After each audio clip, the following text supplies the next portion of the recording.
The Art of War by Sun Tzu, translated by Lionel Giles. Part 11. The Nine Situations.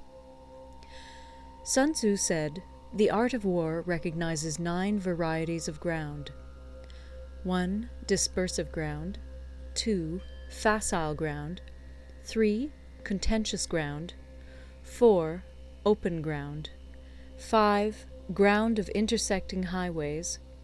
6. Serious ground. 7. Difficult ground. 8. Hemmed-in ground. 9. Desperate ground." When a chieftain is fighting in his own territory, it is dispersive ground. When he has penetrated into hostile territory, but to no great distance, it is facile ground.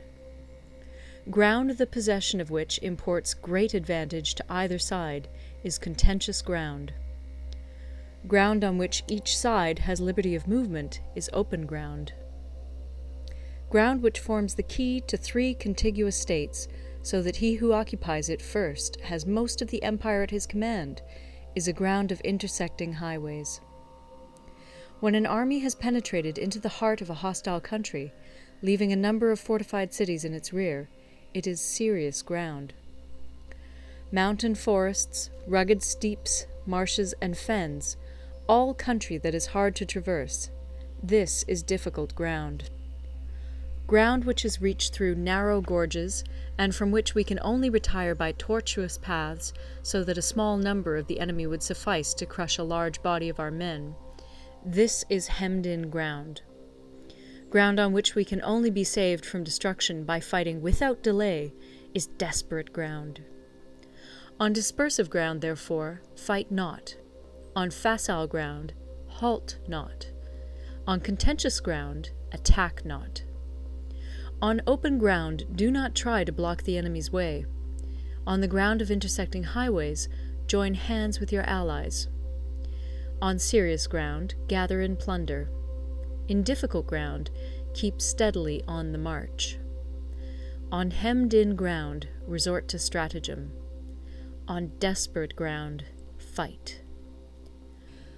Those who were called skillful leaders of old knew how to drive a wedge between the enemy's front and rear, to prevent cooperation between his large and small divisions, to hinder the good troops from rescuing the bad, the officers from rallying their men. When the enemy's men were united, they managed to keep them in disorder. When it was to their advantage, they made a forward move. When otherwise, they stopped still. If asked how to cope with a great host of the enemy in orderly array, and on the point of marching to the attack, I should say, begin by seizing something which your opponent holds dear. Then he will be amenable to your will. Rapidity is the essence of war. Take advantage of the enemy's unreadiness. Make your way by unexpected routes, and attack unguarded spots. The following are the principles to be observed by an invading force. The further you penetrate into a country, the greater will be the solidarity of your troops, and thus the defenders will not prevail against you. Make forays in fertile country in order to supply your army with food. Carefully study the well-being of your men, and do not overtax them. Concentrate your energy and hoard your strength. Keep your army continually on the move, and devise unfathomable plans. Throw your soldiers into positions whence there is no escape, and they will prefer death to flight. If they will face death, there is nothing they may not achieve. Officers and men alike will put forth their uttermost strength. Soldiers, when in desperate straits, lose the sense of fear. If there is no place of refuge, they will stand firm. If they are in hostile country, they will show a stubborn front. If there is no help for it, they will fight hard. Thus, without waiting to be marshalled, the soldiers will be constantly on the qui-vive. Without waiting to be asked, they will do your will. Without restrictions, they will be faithful. Without giving orders, they can be trusted. Prohibit the taking of omens, and do away with superstitious doubts. Then, until death itself comes, no calamity need be feared. If our soldiers are not overburdened with money, it is not because they have a distaste for riches. If their lives are not unduly long, it is not because they are disinclined to longevity. On the day they are ordered out to battle, your soldiers may weep, those sitting up bedewing their garments, and those lying down, letting the tears run down their cheeks. But let them once be brought to bay, and they will display the courage of a Chu or a Kui. The skillful tactician may be likened to the Shuai Jan. Now, the Shuai Jan is a snake that is found in the Cheung Mountains. Strike at its head, and you will be attacked by its tail. Strike at its tail, and you will be attacked by its head. Strike at the middle, and you will be attacked by head and tail both. Asked if an army can be made to imitate the Shuai Jan, I should answer yes. For the men of Wu and the men of Yue are enemies. Yet if they are crossing a river in the same boat and are caught by a storm, they will come to each other's assistance, just as the left hand helps the right. Hence, it is not enough to put one's trust in the tethering of horses and the burying of chariot wheels in the ground. The principle on which to manage an army is to set up one standard of courage, which all must reach. How to make the best of both strong and weak, that is a question involving the proper use of ground. Thus, the skillful general conducts his army just as though he were leading a single man, willy-nilly, by the hand.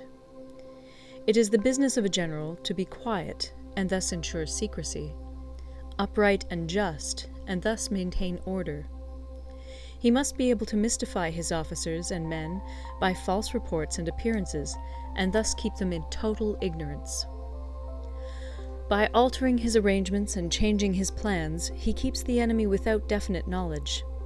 By shifting his camp and taking circuitous routes, he prevents the enemy from anticipating his purpose. At the critical moment, the leader of an army acts like one who has climbed up a height and then kicks away the ladder behind him. He carries his men deep into hostile territory before he shows his hand. He burns his boats and breaks his cooking pots. Like a shepherd driving a flock of sheep, he drives his men this way and that, and nothing knows whither he is going. To muster his host and bring it into danger, this may be termed the business of the general.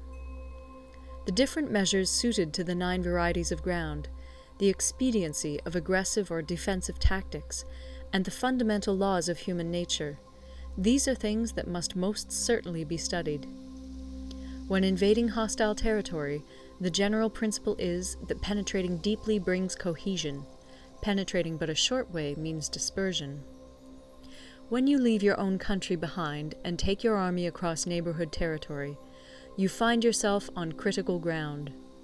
When there are means of communication on all 4 sides, the ground is one of intersecting highways. When you penetrate deeply into a country, it is serious ground. When you penetrate but a little way, it is facile ground. When you have the enemy's strongholds on your rear and narrow passes in front, it is hemmed-in ground. When there is no place of refuge at all, it is desperate ground. Therefore, on dispersive ground, I would inspire my men with unity of purpose. On facile ground, I would see that there is close connection between all parts of my army. On contentious ground, I would hurry up my rear. On open ground, I would keep a vigilant eye on my defenses. On ground of intersecting highways, I would consolidate my alliances. On serious ground, I would try to ensure a continuous stream of supplies. On difficult ground, I would keep pushing on along the road. On hemmed-in ground, I would block any way of retreat. On desperate ground, I would proclaim to my soldiers the hopelessness of saving their lives. For it is the soldier's disposition to offer an obstinate resistance when surrounded, to fight hard when he cannot help himself, and to obey promptly when he has fallen into danger. We cannot enter into alliance with neighbouring princes until we are acquainted with their designs. We are not fit to lead an army on the march unless we are familiar with the face of the country, its mountains and forests, its pitfalls and precipices, its marshes and swamps. We shall be unable to turn natural advantages to account unless we make use of local guides. To be ignored of any one of the following 4 or 5 principles does not befit a warlike prince. When a warlike prince attacks a powerful state, his generalship shows itself in preventing the concentration of the enemy's forces. He overawes his opponents, and their allies are prevented from joining against him. Hence, he does not strive to ally himself with all and sundry, nor does he foster the power of other states. He carries out his own secret designs, keeping his antagonists in awe.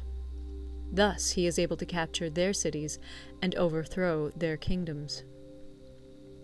Bestow rewards without regard to rule, issue orders without regard to previous arrangements, and you will be able to handle a whole army as though you had to do with but a single man. Confront your soldiers with the deed itself. Never let them know your design. When the outlook is bright, bring it before their eyes, but tell them nothing when the situation is gloomy. Place your army in deadly peril, and it will survive. Plunge it into desperate straits, and it will come off in safety. For it is precisely when a force has fallen into harm's way that it is capable of striking a blow for victory. Success in warfare is gained by carefully accommodating ourselves to the enemy's purpose.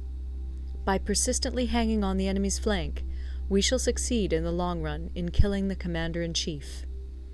This is called ability to accomplish a thing by sheer cunning.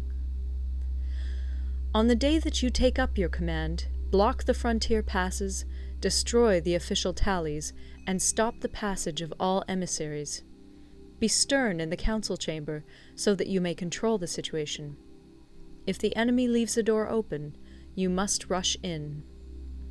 Forestall your opponent by seizing what he holds dear, and subtly contrive to time his arrival on the ground. Walk in the path defined by rule, and accommodate yourself to the enemy until you can fight a decisive battle. At first, then, exhibit the coyness of a maiden, until the enemy gives you an opening. Afterwards, emulate the rapidity of a running hare, and it will be too late for the enemy to oppose you.